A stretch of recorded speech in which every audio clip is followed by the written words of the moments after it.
여러분 반갑습니다. 오늘 이야기 나눌 이미지입니다.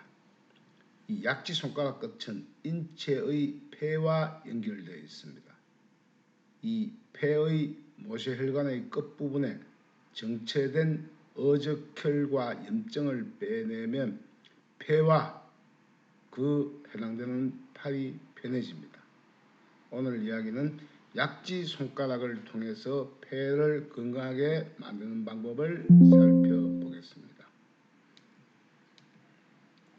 내가 만든 질병은 내가 고친다. 지금 약지 손가락 병약하면 끝이 가늘어지게 됩니다.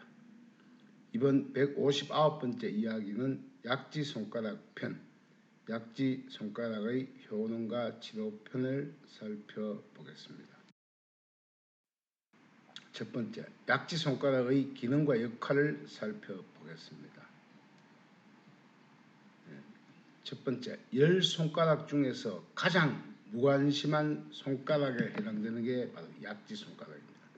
우리 숨 쉬는 것도 신경 안 쓰고 자동으로 되죠. 그와 마찬가지로 이 약지 손가락도 가장 무관심하게 두는 손가락입니다. 두 번째, 이 쥐는 중지를 보조하며 힘의 받침 역할을 합니다. 물체의 인지력을 높여주며 폐를 살려내는 슬기로운 손가락이 약지 손가락입니다. 세 번째, 손톱 아래 제일 볼록한 부위를 따주고 피를 최대한 짜내면 폐의 압력이 현저히 낮아지게 되고 폐의 관말지역, 즉 모세혈관 끝부분이 살아나게 됩니다. 네 번째, 약지 손가락 끝은 인체의 팔과 폐와 연결되어 있으므로 모세 관말혈관의 끝부분에 정체된 어적혈과 염증, 농백혈을 빼냅니다. 다섯 번째, 이 약지 손가락 끝을 따면 숨차고 답답한 가슴, 치매 예방 등 폐활량이 높아지고 팔가짐이 편해집니다. 이 팔은 딴 손의 해당되는 손의 팔이 편해집니다. 여섯 번째, 따라서 숨쉬기, 호흡과 관련하여 생활이 불편하다면 약지 손가락 끝만 따주고 7분이 지나면 딴 손가락, 오른손을 땄으면 왼쪽 폐가 시원해지고 폐활량이 아주 높아지고 치매까지 예방이 될 수 있습니다. 일곱 번째, 약지 끝따기는 손가락을 베푸는 효과가 있는데 이때 어적혈과 염증이 함께 빠지며 팔이 살아나는 효험을 가지게 됩니다. 두 번째, 약지 손가락의 변형과 질병 징후를 살펴보겠습니다. 지금 보시면 이 손가락도 아주 건강한 편은 아니에요. 2번 부위가 이렇게 잘 들어가죠. 첫 번째 마디보다 두 번째 마디가 가늘어지면 이제 폐활량이 낮다는 이야기입니다. 첫 번째, 오른쪽 이미지는 약지 손가락 A는 보통 손가락 모양입니다. 굵기가 전체적으로 가늘기 때문에 이런 경우도 폐활량이 비교적 낮은 편이에요. 정상적이면 이렇게 약지 손가락이 이렇게 굵어야 됩니다. 끝이 이렇게 일직선으로 굵게 되면 A처럼 되면은 아주 건강한 폐활량을 가지고 있습니다. B번 손가락은 첫 번째와 두 번째 마디 사이가 가늘어지고 있어 폐활량이 점점 낮아지고 있으며 호흡이 문제가 되기 시작을 합니다. C의 손가락은 폐가 현재 문제가 되어 머리 전체의 저산소증이나 치매 혹은 자폐증 혹은 폐염증이 많이 차여 호흡 곤란을 겪고 있는 중입니다. 네 번째, 따라서 약지 손가락을 잘 살펴서 2번이나 3번 모양새, 즉 첫 번째 마디가 좁아진 경우에는 빠른 시간 내에 다스려주는 것이 폐를 살려내는 지혜입니다. 5번째, 숨쉬기, 호흡 곤란, 치매 등 폐가 불편한 사람은 약지 손가락 끝 나를 따주고 피를 최대한 짜내줍니다. 이때 피가 나오지 않으면 즉 손톱 끝 주변이라도 찔러서 피가 나올 때까지 짜내고 따서야 됩니다. 이런 경우는 폐의 혈류가 막힌 것이에요. 6번째, 이번엔 반대로 찔르는데 피가 분사할 때까지 솟구쳐 나온다. 이럴 경우에는 피가 나오지 않을 때까지 짜내야 됩니다. 즉 폐의 관말 지역 끝쪽에 폐 압력이 높아서 풍선처럼 빡 부풀러 있기 때문에 바늘을 콕 찌는 게 그게 터져서 푹 솟구치는 거죠. 이 피가 솟아나오는 것이므로 이때는 잘 나오지 않을 때까지 최대한 짜내주는 것이 중요합니다.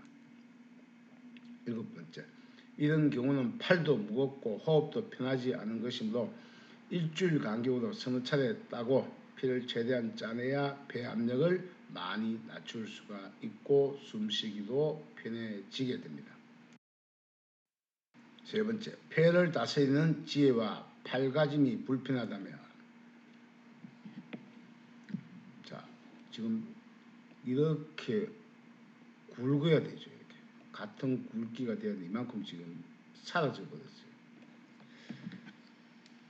자, 첫 번째, 약지 손가락은 팔의 모양을 그대로 닮아갑니다. 팔이 불편하면 그 위치에 변형이 일어나므로 손가락 모양을 잘 살펴서 지어야 됩니다. 이 약지 손가락은 그 해당되는 그 해당되는 오른쪽이면 오른손 모양이 그대로 나타나고 폐는 반대쪽이 좋아지게 된다는 이야기입니다. 2번째, 약지 손가락이 병약형처럼 2번째 마디보다 첫 번째 마디가 가늘다면 반대편 폐의 혈류가 느린 것이므로 굵어질 때까지 다스려야 됩니다. 굵어질 때까지 다스려야 됩니다. 이렇게 굵어질 때까지 다스려야 됩니다. 자, 3번째, 그림에서 보듯이 첫 번째 마디가 가늘기 때문에 좌우로 자주 만져 지압하면 몹시 아파요. 굵은 손가락을 아무리 만져도 아프지 않는데 가늘면 만지면 아픈데 아프지 않을 때까지 계속 지압하고 7분 지나면 반대편 폐가 편해집니다. 또 이 약지 손가락 끝이 이렇게 끝이 앞쪽으로 휘어져 버려요. 뒤로 이렇게 쭉 이렇게 이런 모양새가 되어 있는데 이렇게 앞쪽으로 휘어져 있으면 손등 쪽으로 자주 젖혀 모양새를 바로 잡아주면 폐가 더 편합니다. 4번째, 그리고 원한 3번 부위 보세요. 3번 부위, 즉 손등 쪽 첫 번째 마디에서 여기 주름이 있어야 돼요. 잔주름이 이렇게 쫙 있어야 되는데 이 주름이 없어지면 폐활량이 점점 낮아지게 되거나 치매의 원인이 되기도 하므로 바로 따고 다스려 주물러서 계속 주무르면 일주일 정도 지나면 주름이 생기기 시작하면 폐가 살아납니다. 5번째, 약지 손가락이 바로 면역력의 상징입니다. 폐활량이 바로 면역력과 바로 직결되죠. B와 C의 모양새는 면역 기능이 떨어져 있기 때문에 잦은 감기나 몸살에 시달릴 수 있습니다. 6번째, 왼손 약지 손가락을 잘 다스리면 오른쪽 폐가 지워지고 오른쪽 약지 손가락을 잘 다스리면 왼쪽 폐가 살아나 숨이 더 깊게 폐활량이 점점 증가하고 치매까지 예방하게 됩니다. 4번째, 약지 손가락 다스림의 효능과 유의사항을 살펴보겠습니다. 이 한의학에서는 약지 손톱에서 새끼손가락 쪽의 관충 지역은 새끼손가락 쪽의 관충 지역을 따주게 되면은 후두나 결막염, 백내장 치료에 효험이 높다고 합니다. 2번째, 그러나 저는 손따개를 연구하면서 관충의 자리는 바로 비염의 특효 자리입니다. 이 비염이 있는 분은 이 자리를 따면 피가 아마 솟구칠 거예요. 많이 나오면 안 나올 때까지 최대한 짜내고 7분이 지나게 되면 닦는 손 반대편 코가 뻥 뚫리고 왼손을 따면 오른쪽 코가 뻥 뚫리는 효험을 가지게 됩니다. 세 번째, 약지 손가락을 잘 다스리면 반대편 폐가 살아나고 반대편 팔과 손목, 손의 질병을 고쳐내는 손가락이 약지입니다. 네 번째, 사진 이미지에서 원하는 부분의 혈류가 정체되어 힘줄이 생겼거나 지압하면 아프다면 췌장에 문제가 생긴 겁니다. 즉 왼손 쪽에 약지하고 중지 사이 이렇게 비볐을 때 뭐 힘줄이 많치는데 아프다 그러면 이미 췌장의 기능이 많이 떨어진 거예요. 여기 왼손 이 부분을 앞쪽 만지면 몹시 아프다. 일반 병원 말고 췌장 전문 병원에 가보세요 하면 일주일에 다녀오면 선생님 어떻게 그렇게 정확히 알아요 하면서 그런 이야기까지 들을 수 있는 것이 바로 요 부위입니다. 자, 다섯 번째, 이럴 경우에는 화살표 방향으로 뭉쳐진 근육이나 아픈 부위를 아프지 않을 때까지 지압하고 만져주면 팔가짐이 편해지고 췌장 기능이 서서히 살아나는 효험을 느낄 수가 있습니다.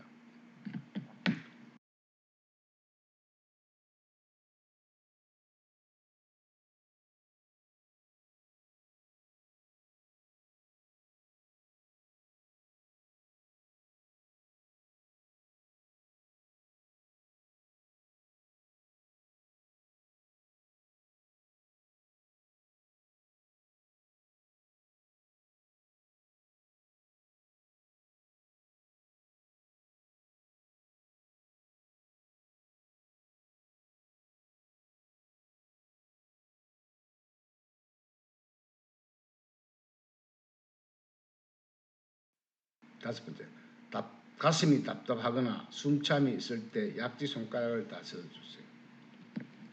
이게 건강한 폐죠. 건강한 폐 모양입니다. 그런데 폐의 90%가 이렇게 노폐물, 염증, 어적혈, 진균, 세균으로 가득 차 있어도 사는데 지장이 없어요. 왜? 일회 호흡량이 자기 주먹 하나 정도 양밖에 들어갔다 안 하고 요 부위만 살아 있어도 폐 나쁜 줄 모르고 살아요. 자, 첫 번째 본 딸점은 면역 기능을 높이는 딸점이기도 합니다. 자, 두 번째, 면역력은 호흡량과 비례하므로 스스로 손따기를 하여 폐활량을 높여보세요. 세 번째, 약지 손가락을 잘 다스려주면 가슴의 답답함이나 치매, 숨참도 사라지게 됩니다. 네 번째, 딸점은 나4, 나2, B2, B1을 따주시면 됩니다. 다섯 번째, B 마이너, 즉 B 마이너를 땄는데 분사를 한다. 피가 솟구쳤다. 그러면 피가 나오지 않을 때까지 최대한 짜내야만 폐의 압력을 낮출 수가 있습니다. B가 마이너네요. 마이너. 자, 여섯 번째, 나4에서 두 번째 마디에서 나4가 여기죠. 이 부분을 딴 여기서 농백혈, 염증, 고름이 나왔다면 3일 후에 한 번 더 따주시면 반대편 폐가 훨씬 편하고 숨참도 사라지고 치매까지 예방이 됩니다. 예, 오늘 이야기는 여기까지네요. 중지 손가락의 모양새입니다. 내가 만든 질병은 내가 고친다. 다음 160번째 이야기는 중지 손가락 편. 중지 손가락의 효능과 치료법을 살펴보겠습니다. 중지 손가락의 척추와 경추의 질병 징후가 다 나타나는 손가락이 바로 중지 손가락이에요. 그래서 중지를 잘 다스리면 척추, 경추를 살려낼 수가 있습니다. 예, 긴 이야기 경청해 주셔서 감사합니다. 늘 건강한 시간 되세요.